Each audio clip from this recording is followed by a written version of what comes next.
इसी श्रृंखला में जो यदि कर्म के भेद हम देखने की कोशिश करें तो कर्म के भेद 3 प्रकार के बताए गए हैं, जिसमें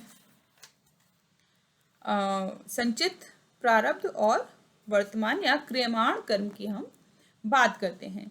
संचित कर्म भूतकाल में किए गए कर्मों का परिणाम है, जिनकी झलक मनुष्य के स्वभाव, शक्ति इत्यादि में देखी जा सकती है। मनुष्य ने अपने पिछले जन्मों में जो कर्म किए वे सभी संचित कर्म कहलाते हैं। उनमें से जिनका फल व्यक्ति को मिल चुका है वे अब संचित में सम्मिलित नहीं है, परंतु जिन संचित कर्मों का फल मिलना प्रारंभ हो गया है उन्हें प्रारब्ध कहा जाता है। प्रारब्ध वस्तुतः प्रारंभ शब्द से ही प्रेरित है। जिन पिछले कर्मों का फल अभी मिलना शेष है वे ही संचित की श्रेणी में रहेंगे। वर्तमान कर्म वे हैं जो चल रहे हैं और जिनका फल भविष्य में अर्थात अगले जन्म में हमें मिलेगा। इन वर्तमान तथा क्रियमाण कर्मों में से जो कुछ का फल तो तत्काल मिल जाता है, लेकिन जिनका फल हम आगे भविष्य में मिलना है या अगले जन्म में मिलना है वे अगले जन्म के लिए संचित कर्म बन जाते हैं। और इसी प्रकार से जो कर्म के 3 भेद और मिलते हैं, सात्विक, राजसिक और तामसिक। जो कर्म फल की आशा त्याग कर किए जाए वे सात्विक कर्म कहलाते हैं। फल की आशा और इच्छा रखते हुए अहंकार पूर्वक किया गया कर्म राजसिक कर्म है, और जो बिना वर्तमान और भविष्य को ध्यान में रखते हुए मोह के साथ किया जाए उसे तामसिक कर्म कहा जाता है। तो एक बात हमें इससे समझ में आती है कि जो वर्तमान हमारी परिस्थितियां हैं, चाहे वह अच्छी हैं या बुरी हैं, उन परिस्थितियों को न कोसते हुए फिर भी हम अपने आप को एक अच्छे मार्ग पर चलाते रहें, एक अच्छा मार्ग अपने जीवन में हम अपनाए रखें, उस पर चलते रहें, तो उसके माध्यम से जो हमारे जीवन की समस्याएं हैं उन समस्याओं के साथ हम थोड़ा सा सामंजस्य और संतुलन आसानी के साथ में बिठा सकते हैं। इसी के साथ कर्म के सिद्धांत का महत्व जानना बहुत आवश्यक है, और वर्तमान जीवन को सब कुछ मानकर सब कुछ अभी और इसी समय प्राप्त कर लेना, जो इसकी जो थियरी है उस थियरी का इससे संबंध नहीं है। यह जीवन हमारे बहुत सारे जन्मों में से एक है। जीवन चक्र एक लंबी प्रक्रिया है और यह सिद्धांत निरंतर कर्म करते रहने और प्रगति के पद पर आगे बढ़ते रहने की प्रेरणा प्रदान करता है। नैतिकता के विकास में सहायक है कर्म। इस सिद्धांत ने व्यक्ति को दुष्कर्मों को त्याग कर सत्कर्म या पुण्य कर्म करने के लिए प्रोत्साहित करता है यह, और व्यक्ति को अच्छे कर्मों के लिए प्रेरित करता है। कर्मवाद के कारण ही समाज में नैतिकता का विकास हुआ, जिसने व्यक्ति के जीवन को नियंत्रित करने में भी योग दिया।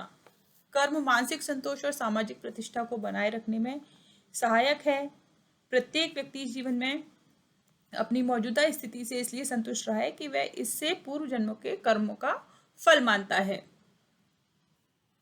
और यह संतोष ही स्वस्थ व्यक्तित्व के विकास में सहायक रहा है। अपनी मौजूदा स्थिति से संतुष्ट रहकर ही व्यक्ति सामाजिक व्यवस्था के प्रति निष्ठावान रह सका है।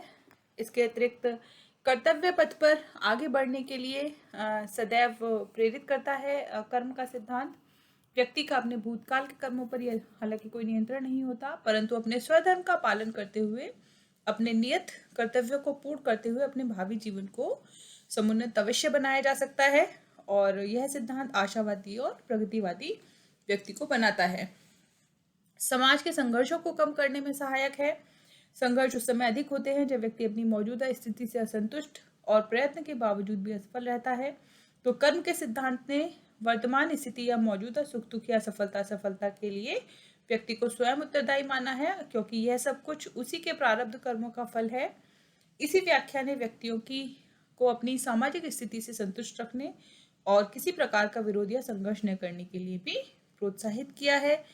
और समाज की संपूर्ण सामाजिक व्यवस्थाएं कर्म के सिद्धांत पर ही आधारित हैं। यहाँ कर्ण हो गया है यह, जबकि यह कर्म है।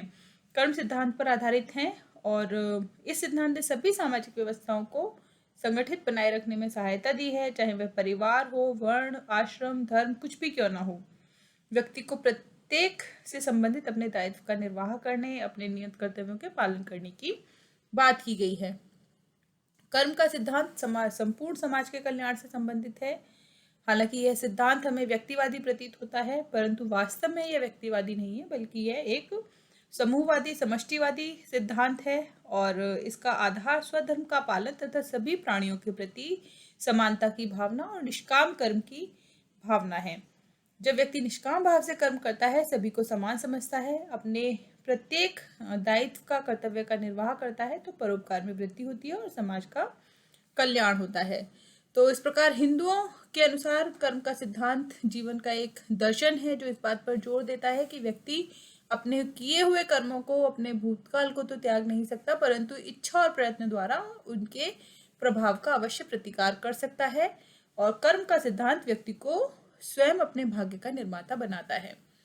कर्म सिद्धांत की आलोचना भी की जा सकती है कुछ आधारों पर कि यह सिद्धांत जो है यह प्रारब्ध से जुड़ जाने के कारण व्यवहार रूप में भाग्य या दैव की भावना को बहुत बल देता है। कर्म का सिद्धांत मानवीय आचरण की भाग्यवादी व्याख्या प्रस्तुत करता है और हमें बहुत भाग्य के और उन्मुख कर देता है, हमें बहुत अधिक, और इससे असमानता देखने के लिए मिलती है और जो समाज में हमें कहीं कहीं अव्यवस्था भी देखने के लिए मिलती है। निष्क्रियता की भावना व्यक्तियों में उत्पन्न होती है। जब सब कुछ पूर्व जन्म के कर्मों, प्रारब्ध और भाग्य पर ही आधारित है, तो इस जीवन में व्यक्ति कार्य करने के लिए वो किन बातों से प्रेरित हो, यह उसे समझ में नहीं आता और वह सोचता है कि किसी कार्य को करने से क्या लाभ मिलेगा। यदि इस जीवन में किए गए कर्मों का फल आगामी जीवन में मिलेगा, तो ऐसी स्थिति में व्यक्ति के प्रयत्नों में शिथिलता का आ जाना भी स्वाभाविक है। कर्म का यह सिद्धांत सांसारिक दायित्वों के प्रति उदासीनता उत्पन्न करता है। पारलौकिक जीवन को लौकिक जीवन से चूंकि अधिक महत्व दिया गया है, अच्छे कर्मों के द्वारा मोक्ष प्राप्ति को प्राप्त करना बताया गया है, जिसका परिणाम यह होता है कि व्यक्ति आध्यात्मिक कल्याण में लग जाता है और जो सांसारिक दायित्व है उनके प्रति वह उनको भूलने लग जाता है। और चूंकि इस सिद्धांत ने भाग्यवाद को प्रोत्साहन दिया और भौतिक प्रगति में भी बाधा पहुंचाई है। वर्ण व्यवस्था के औचित्य को सिद्ध करने के उद्देश्य से कर्मवाद को प्रोत्साहन मिला। इस सिद्धांत के आधार पर वर्ण विशेष के लोगों को प्राप्त विशेषाधिकार और विभिन्न सिद्धांत जो सुविधाएं उनको प्रदान की गई उनको उचित ठहराया गया। जैसे कि ब्राह्मण, क्षत्रिय, वैश्य, शूद्र की व्यवस्था जो बनाई गई, उसने शूद्रों को निर्योग्यताओं, अभावों का जीवन प्रदान किया। तो इस प्रकार जो कर्मवाद है, इसने अनेक जो लोग हैं उनको शोषण में भी उनके बहुत अधिक योगदान दिया। इस सिद्धांत के आलोचक यह भी मानते हैं कि भारतवर्ष के अधिकांश लोगों के पिछड़ेपन का सबसे महत्वपूर्ण कारण कर्मवाद है। कर्म का सिद्धांत नैतिक नहीं है, न्याय संगत नहीं है, सामाजिक असमानताओं को यह उचित ठहराता है और निम्न वर्ग के लोगों को आगे बढ़ने का अवसर प्रदान नहीं करता। समाज में पिछड़ेपन का एक बहुत बड़ा कारण यह कर्म का सिद्धांत बनता है।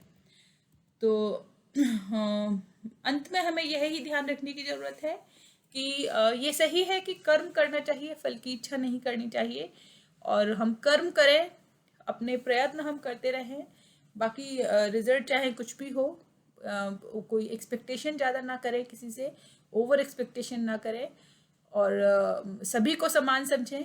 मनुष्य जन्म से नहीं बल्कि कर्म से शूद्र या ब्राह्मण होता है और इसके बहुत सारे एग्जाम्पल्स हमें देखने के लिए भी मिलते हैं कि जहाँ इतिहास में कर्म के माध्यम से कई लोगों ने अपनी जो परिस्थिति है उसको पूरी तरह से परिवर्तित कर लिया। तो जो कर्म है वो कर्म निश्चित रूप से महत्वपूर्ण है, लेकिन कर्म की धार्मिक आधार पर या धर्म के साथ जोड़ करके व्याख्या नहीं की जानी चाहिए। तो आज की क्लास के लिए इतना ही, बाकी का हम नेक्स्ट क्लास में करेंगे। Thank you.